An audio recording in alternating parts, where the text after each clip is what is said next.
La mocromafia es una organización de narcotraficantes que ha puesto en jaque la convivencia y las instituciones en los Países Bajos. Sus sicarios actúan con violencia extrema.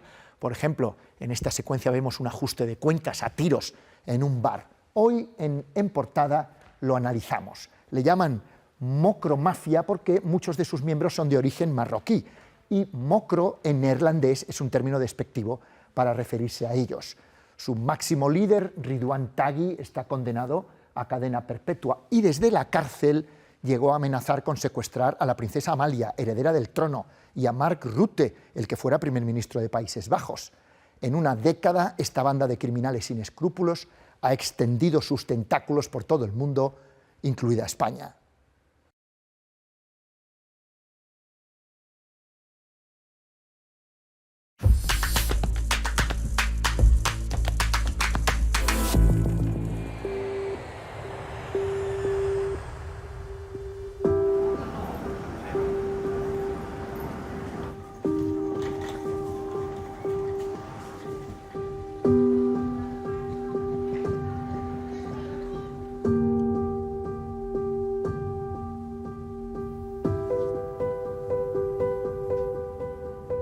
Han explotado más de 200 bombas en viviendas, destrozando todas las ventanas.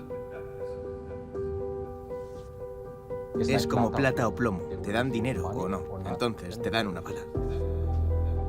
Había tipos con Kalashnikov disparando como si no hubiera un mañana. Mi colega abogado me llamó y me dijo: han disparado a Peter.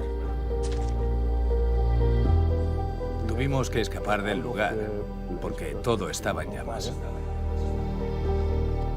Se están convirtiendo en una amenaza cada vez mayor para la Unión Europea.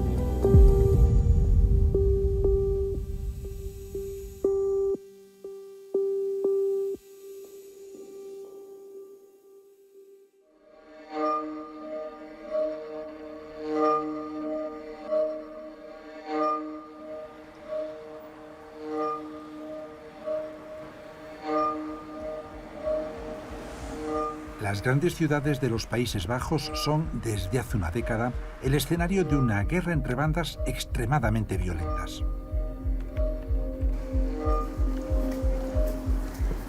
Le llaman mocromafia, una poderosa organización criminal que ha llegado a amenazar a políticos y a las más altas instituciones del Estado, incluida la Casa Real. Nuestra princesa Amalia estaba siendo amenazada, dicen, porque la mocromafia pretendía secuestrarla. Porque si tienes una princesa, pueden decir que tenemos a la princesa y si quieren que liberen a su jefe de la cárcel, entonces tal vez puedan intercambiarla. Hay un caso, por ejemplo, en Ámsterdam, donde hubo un tiroteo. Murieron 2 personas. 2 policías fueron tiroteados y se salvaron gracias a sus trajes y a que se protegieron detrás de las motos. Ese fue uno de los momentos en los que la gente se dio cuenta de que algo había cambiado.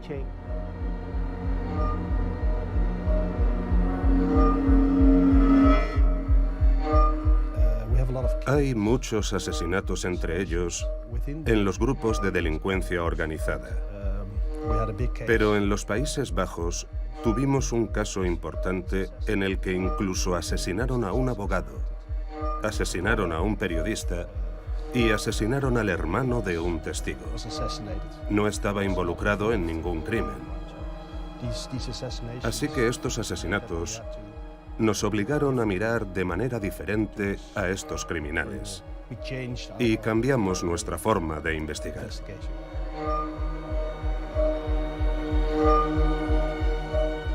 Está empeorando en las calles. Utilizan la violencia mucho más que antes. Y a lo que me refiero es a los atentados, solo este año en esta ciudad portuaria. Y lo más grave es que hubo que proteger con medidas especiales a la princesa Amalia y la mandaron a Madrid un año. Estamos muy agradecidos, pero muestra el nivel del crimen organizado y lo grave que es el asunto. Princess of Orange. Last year, circumstances required her to live in Madrid.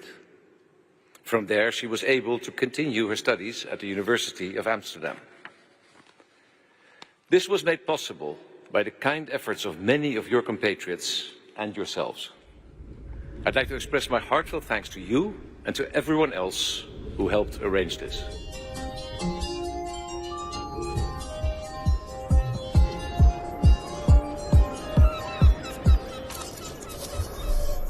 Los dos puertos con mayor tráfico marítimo de Europa, Rotterdam en Países Bajos y Amberes en Bélgica, están a tan solo 100 kilómetros de distancia uno del otro.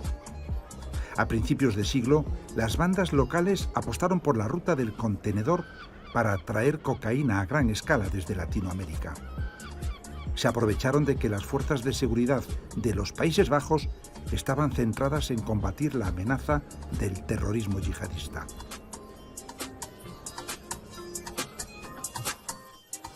Por entonces, también era necesaria mucha atención policial por terrorismo, terror islámico, entre otras cosas.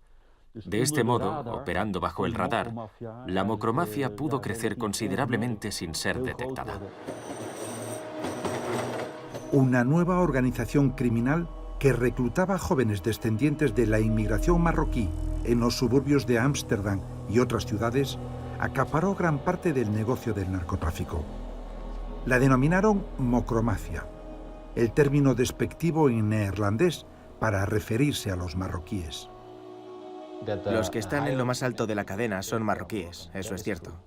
Pero si miras más abajo, hay orígenes muy diversos. Nadie había reparado en el ascenso de la mocromafia hasta que en 2012 estalló una guerra interna en la banda por el robo de un alijo. Periodistas como Jan Meus se pusieron a investigar. Y este conflicto por 400 kilos de cocaína se agravó. Y en un momento dado, fueron a ese asentamiento gitano para secuestrar al tipo con el que tenían un problema. Pero ese intento de secuestro fracasó y acabó en un gran tiroteo. Y su hijo de 12 años fue alcanzado por una bala y murió. Y ese fue uno de los primeros casos en los que, ya sabes, una persona murió de manera imprevista como consecuencia de la violencia mafiosa. Así que, en algún momento, alrededor de 2010-2012, los fiscales y la policía definitivamente se dieron cuenta de que algo había cambiado. Y lo que cambió fue que los Países Bajos se estaban convirtiendo en Wall Street, el mercado bursátil de cocaína para Europa Occidental. De la denominada mocroguerra salió un hombre fuerte, Ridwan Taghi. Obsesionado con proteger su imagen, apenas hay algunas fotografías suyas. Cuando la policía estrechaba su cerco, huyó a Dubái. Fue detenido en 2019 y extraditado de inmediato a Países Bajos. Mientras tanto, los ajustes de cuentas de la mocroguerra se recrudecían sin respetar fronteras y llegaron a España. En la Costa del Sol, unos sicarios acribillaron a Samir Bouyakrichan, alias Scarface, principal enemigo de Taghi. Fue asesinado muy cerca de aquí, es decir, en una urbanización que hay en Marbella yendo por la carretera de Benavís, y fue asesinado. En ese momento había más sicarios a su alrededor también, había otras personas dedicadas al tráfico de drogas, pero justo él no se lo esperaba, sicarios de otra banda rival que vinieron expresamente, pues en este caso lo mataron en un sitio público. Marruecos, Panamá, República Dominicana. Allí donde había un objetivo, un sicario de la mocro le ajusticiaba.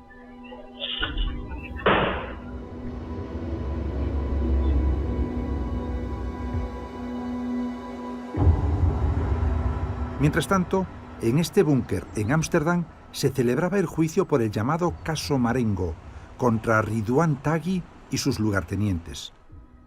Un arrepentido de la mocro, de nombre Nabil Bakali, iba a testificar en contra de la organización.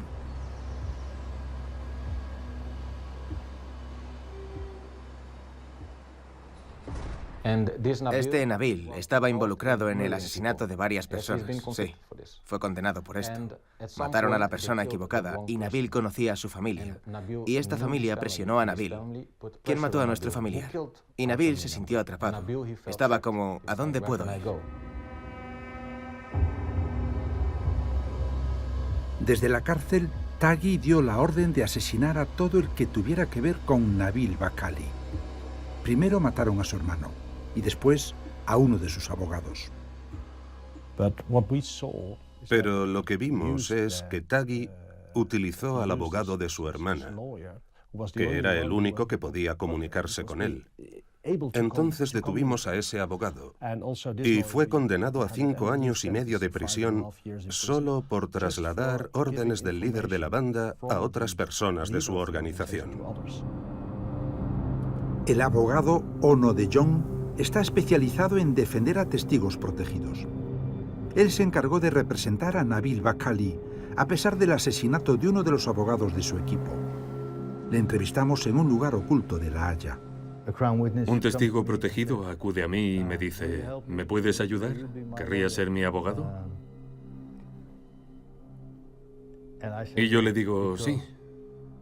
Porque ¿qué clase de abogado sería si alguien viniera a mí en esa situación y yo le diera la espalda y le dijera, no, no voy a coger tu caso?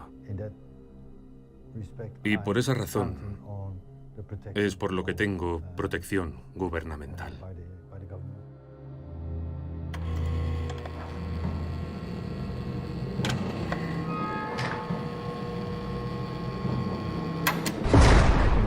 Puedo visitarle, tanto como cualquier otro abogado puede visitar a su cliente. Un testigo protegido siempre está en peligro. Todos quieren eliminarle. Así que está detenido, está solo, y no ve a nadie más, solo a su abogado. Tras 6 años de juicio, Taghi fue condenado a cadena perpetua por ordenar 5 asesinatos. Hij was de onbetwiste leider van de organisatie. Hij bepaalde wie gedood zou worden en ontzag niemand. Gelet op het voorgaande vinden wij, zowel uit het oogpunt van vergelding als ter beveiliging van de maatschappij, alleen een levenslange gevangenisstraf passend. Una de sus víctimas fue este bloguero, abatido al segundo intento, porque en el primer ataque al sicario le falló el arma. El abogado de Nabil vive con protección policial permanente. Uno solo es capaz de hacer este trabajo bajo protección. Es algo triste, pero necesario. Tenemos que lidiar con eso. Y es una situación nueva y no va a cambiar, probablemente en un futuro próximo. ¿Cómo se encuentra su cliente? No puedo decir nada al respecto.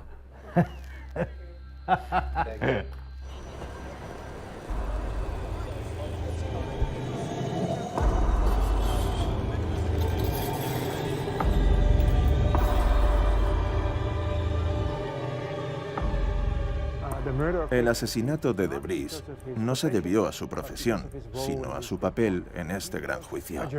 Era periodista, pero también asesor de un testigo protegido. Por eso se convirtió en una parte del gran caso.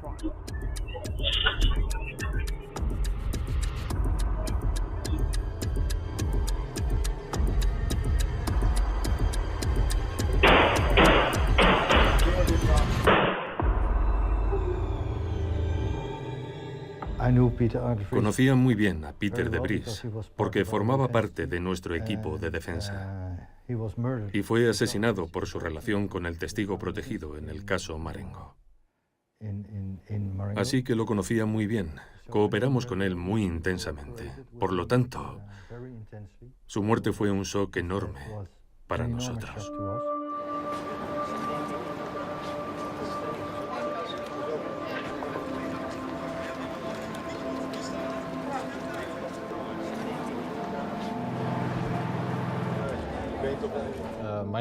Me llamo Vito Sukrula. Soy abogado y defiendo a gente de la mocromafia. Y estas personas son, a veces, sospechosas de matar gente o atentar con bombas.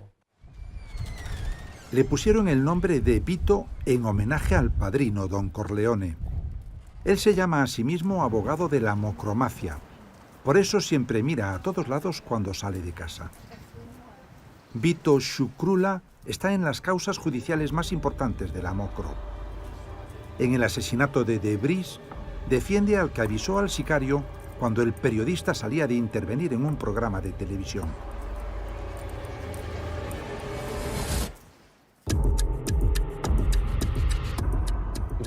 Él estaba esperando fuera. Y cuando Peter estaba saliendo del programa después de la emisión, él estaba avisando al sicario de que iba a pasar. Eso es lo que dicen los fiscales. Le dispararon por la espalda, por lo tanto fue asesinado. Y luego dicen que él filmó todo este crimen y que lo difundió por todo el país. Y dicen que esto es narcoterror. Un año después del asesinato, la policía detuvo en Barcelona al cliente de Vito Shkrula, un joven de 26 años de origen dominicano. En un tiempo récord conseguimos localizar a esta persona en Cataluña. Lo fotografiamos, compartimos la fotografía con los investigadores holandeses y son ellos los que nos dicen que efectivamente es la persona que sospechan que estaba detrás de este asesinato. No solía salir nunca de casa, en muy pocas ocasiones.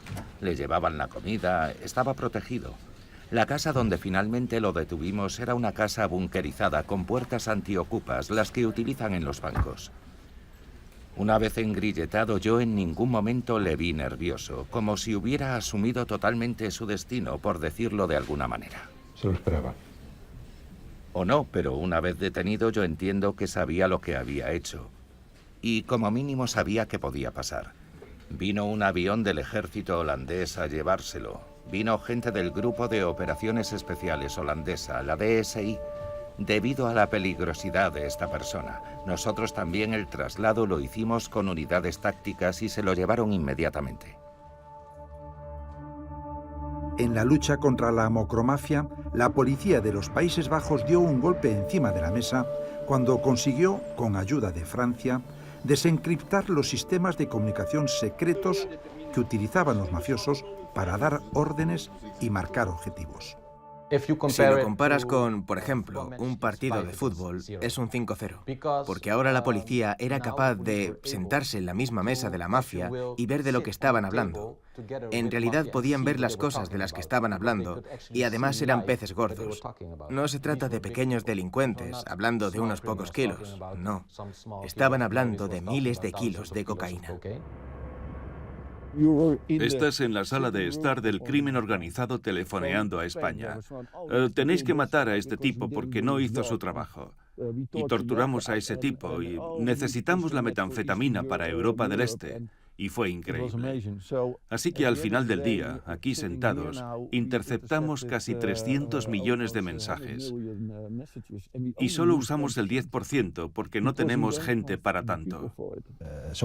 Así que metimos a mucha gente en la cárcel y compartimos información con muchos países del mundo en los que también encarcelaron a gente. Por lo tanto, esto supuso un cambio de juego en la investigación judicial.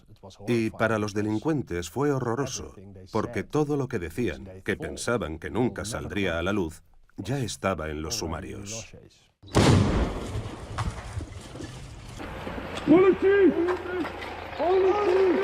Gracias a los mensajes desencriptados, la mayoría de ellos en el sistema EncroChat, la policía descubrió esta cámara de los horrores en un contenedor marítimo.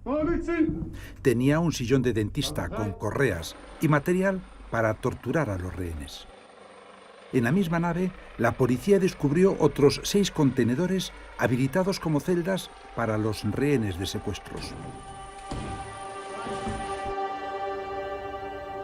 El desencriptado de los mensajes llevó a la policía a desvelar los detalles del asesinato del periodista Peter de Vries.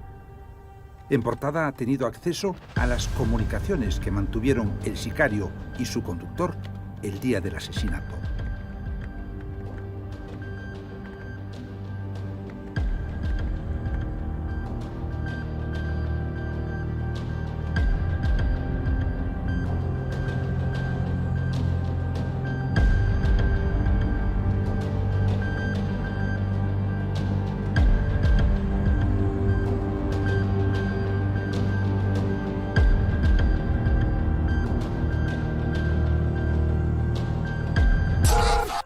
Dom Perignon, Marbella Port, Hashish Maroko, poblisko granica na skuterze deala to Costa del Sol. A finales de la década pasada, la Costa del Sol sufrió un repunte de asesinatos, algunos de ellos por ajustes de cuentas de la mocromafia. En este vídeo se ve cómo los sicarios asesinan a un miembro de la banda irlandesa de los Kinahan, aliados de la mocromafia en la Costa del Sol. Las mafias internacionales están asentadas aquí, eso es una evidencia. Geográficamente estamos en un sitio que es quizás que es la tormenta perfecta para hablar del tráfico de drogas. Hay miembros de la mocromafia que utilizan la Costa del Sol y aquí tiene sus ramificaciones, que viven aquí en la Costa del Sol, porque también para ellos es fácil vivir aquí.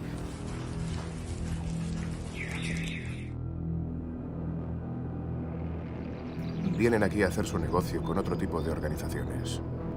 Organizaciones que mandan a emisarios muchas veces aquí, a la Costa del Sol, para viajes express, como decimos nosotros. Un avión desde Bruselas hasta Málaga, un avión desde Ecuador hasta Madrid, Málaga. Viajes de 12 horas en Málaga, una reunión y se vuelven ya con la información. Nosotros estamos convencidos de que hay muchos casos de ajustes de cuentas con víctimas mortales, que la policía, la Guardia Civil o las fuerzas y cuerpos de seguridad del Estado no se hacen eco porque no hay denuncia, porque no ha aparecido el cuerpo, porque ningún familiar ha dado la voz de alarma o porque simplemente no interesa que salgan. ¿Hay alguno en concreto que te quite el sueño? Hay una espinita clavada de un ciudadano holandés que todavía no hemos logrado conocer su paradero, pero se está trabajando en ello.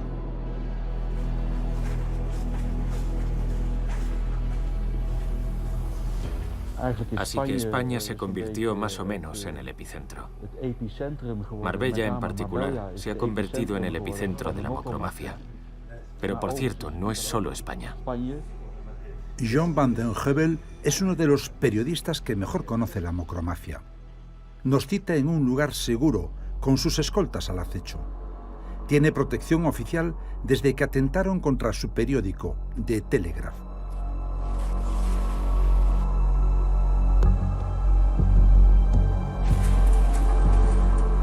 La policía me ha advertido varias veces en los últimos años de que mi vida corría peligro, y eso significaba que querían matarme. Y por eso, en base a esa información, la policía me ha puesto protección las 24 horas, todos los días de la semana. Heuvel viajó a España para seguir investigando sobre la mocromafia. Su intención era encontrar al fugitivo más buscado por la policía de su país, Karim Bouyakrichan, que estaba en la Costa del Sol en libertad bajo fianza. Karim, alias el taxista, había sido detenido por la policía en los juzgados de Marbella por un presunto delito de blanqueo de capitales en España. Igualmente, pues muy bien. Su detención se produjo de una manera sorprendente. Y cuando subí a tratar un asunto arriba, que está el despacho de la juez de guardia, me di cuenta que en el vestíbulo estaba Karim Bouyakrichan.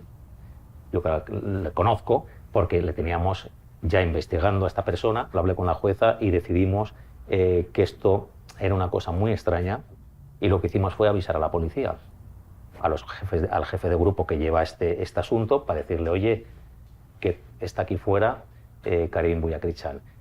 Él vio algo raro e intentó marcharse rápidamente de aquí del juzgado.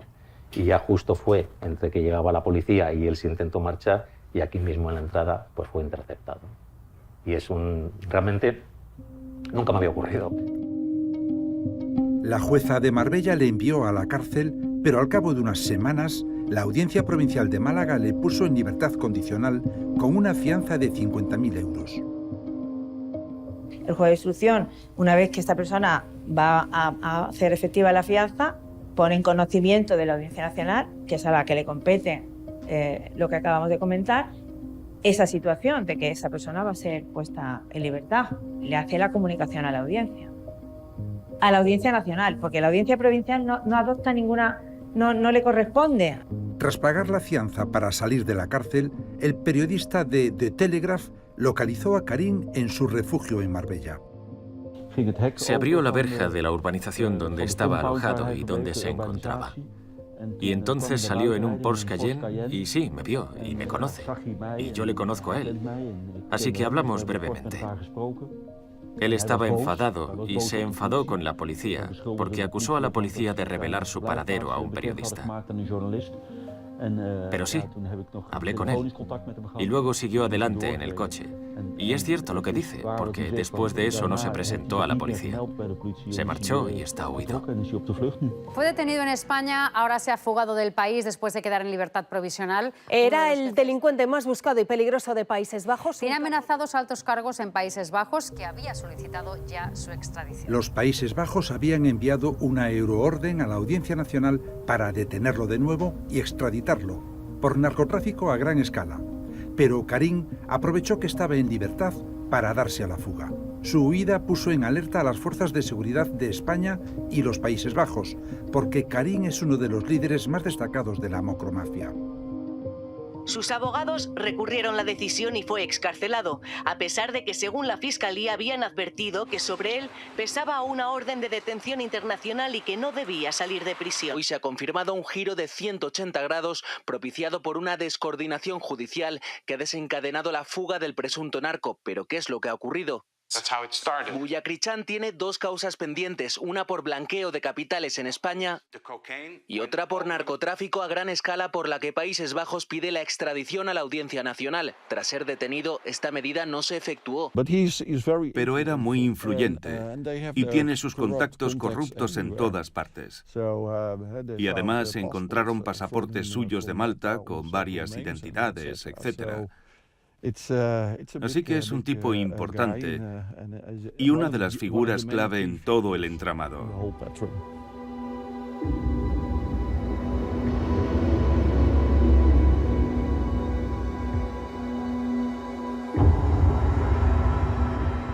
República Dominicana, Turquía, Brasil, Colombia, en realidad en todo el mundo, y sin olvidar Dubái, en todas partes del mundo. ¿Dónde, dirá usted? Si puedes permanecer bajo el radar de la justicia, allí es donde encuentras a los miembros holandeses de la mafia marroquí para traficar con cocaína y comerciar con ella. Trabajo en la universidad, donde iniciamos un proyecto que examina la historia de la política holandesa en materia de drogas y del contrabando, que me llevó a un libro que escribí sobre los neerlandeses como una nación de contrabando de drogas. Stephen Snelders se ha sumergido en las raíces del problema del contrabando de drogas en los Países Bajos.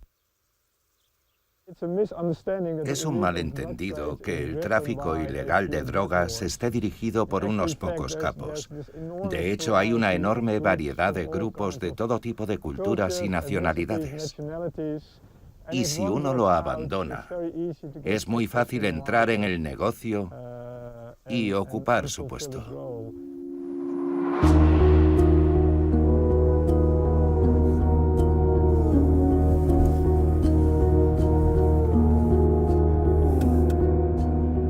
Gedel es uno de esos pueblos del centro del país donde nunca pasa nada. Hasta que en mayo de 2019 apareció un alijo de 400 kilos de cocaína en un contenedor de esta empresa, puntera en la importación de banano de Ecuador. Los narcos se habían olvidado de recoger el envío y el propietario de Groot avisó a la policía. Ahí empezaron todos los problemas.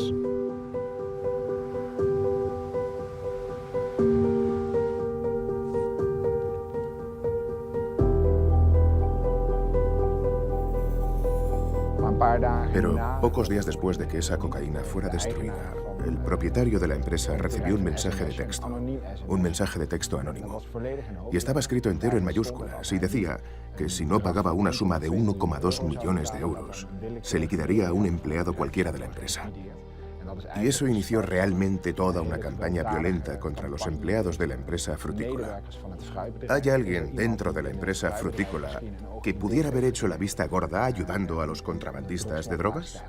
Bueno, no había pruebas de ello en ningún caso, así que realmente parece que fue la empresa frutícola la que realmente fue víctima de las drogas en este caso. Organizaciones que pretendían aprovecharse de la ruta de la fruta de Sudamérica a Europa. Así que, básicamente, toda esa región estuvo en manos de los terroristas durante años. La reacción violenta de la mocromafia se extendió a todos los trabajadores de la empresa, aprovechando que la Fiscalía había filtrado los datos de la plantilla de De Groot. Y esa es una lista que en realidad incluía a todos los empleados que trabajan o han trabajado en la empresa frutícola, incluidos los datos de sus direcciones. Por supuesto, eso sorprendió a la Fiscalía. Fue un error que descubrió el abogado, por cierto.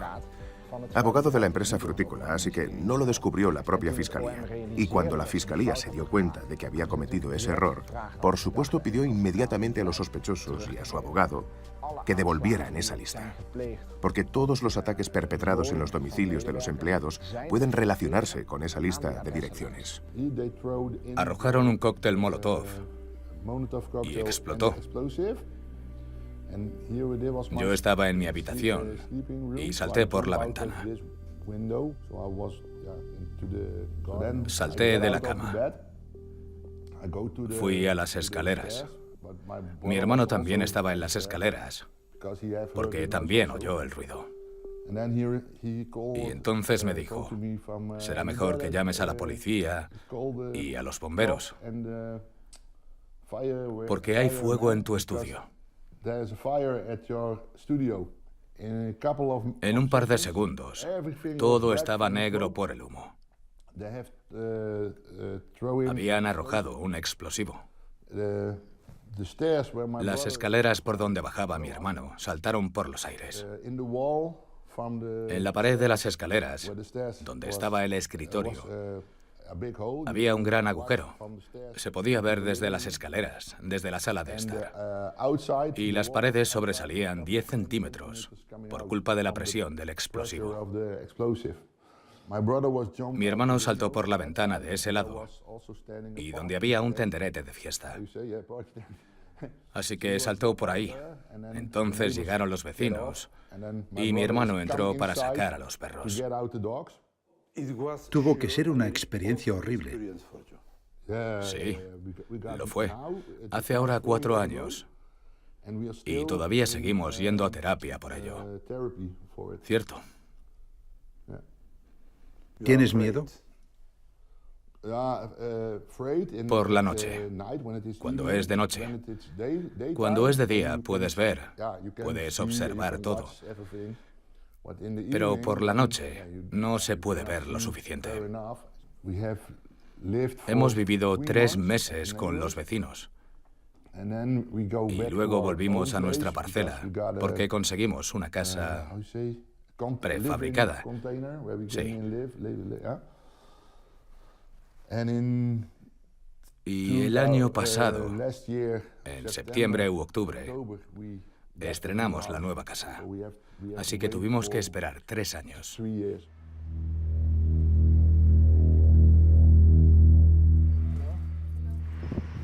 En el cuartel general de Europol, en La Haya, se coordinan las investigaciones de 25 policías europeas, incluida la española. Han censado un total de 821 organizaciones criminales actuando en Europa. Así que vemos una red de organizaciones que operan juntas, lo que hace que para las fuerzas de seguridad sea más difícil interceptarlos y combatirlos. Ya suponen una amenaza. Todo lo que posibilita que los Países Bajos sean interesantes para las empresas legales, honestas, no delictivas, también lo es para las organizaciones criminales. Buenas infraestructuras, un gran puerto internacional moderno. Por eso los Países Bajos son atractivos para la delincuencia organizada.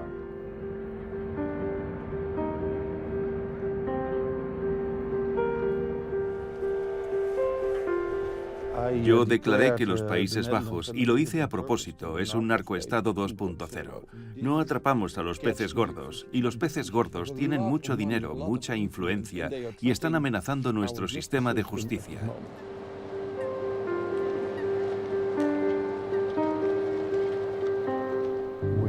Por supuesto que no somos un narcoestado.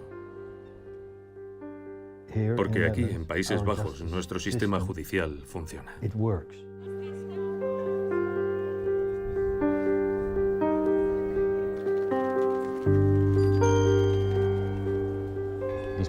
personas son muy peligrosas. Así que se ve que hay una gran batalla entre el Estado y los bajos fondos. Es como un Estado en la sombra, porque tienen mucho dinero y el Estado tiene que cumplir las normas, pero la mafia no tiene reglas. Matan a todo el mundo. La violencia indiscriminada ejercida por jóvenes asesinos a sueldo inexpertos es una de las señas de identidad de la mocromafia. Mocromafia es en realidad la gente contratada a través de aplicaciones o a través de Internet por una cantidad muy pequeña de dinero. Usted mata a esta persona y luego matan a la persona equivocada. Esta es una de las razones por las que Ridwan Taghi acabó encarcelado aquí. Porque, según cuenta la historia, había enviado a alguien a Marruecos para matar a una persona, solo que mató a una persona equivocada. Y se dice que esto fue lo que le llevó a ser entregado por Dubái a los Países Bajos.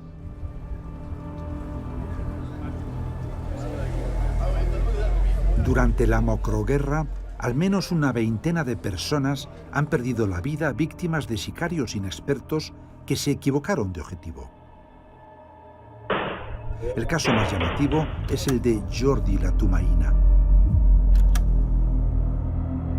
Un DJ inocente que era famoso en Ámsterdam, DJ Jordi, fue asesinado aquí en un garaje cercano.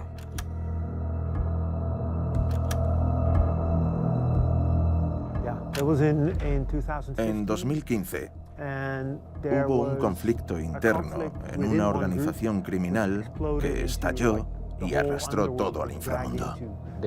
Querían matar a un narcotraficante colombiano que vivía en Ámsterdam. Y los sicarios no tenían una foto suya, pero sí sabían que tenía un Mini Cooper negro con llantas negras.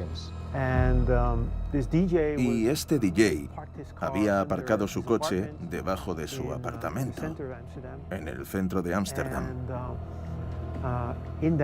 Y en el parking, en ese mismo parking, estaba el objetivo de la banda de sicarios.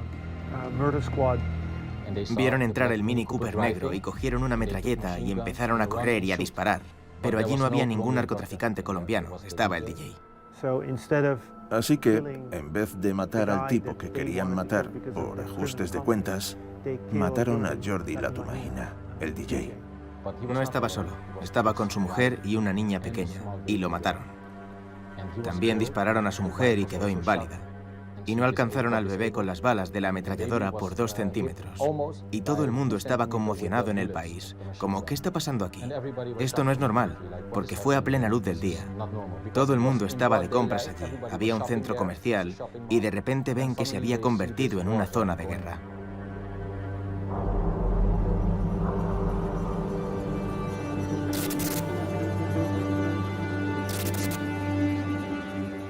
La mocromafia lleva años golpeando con saña a plena luz del día en las calles de Ámsterdam.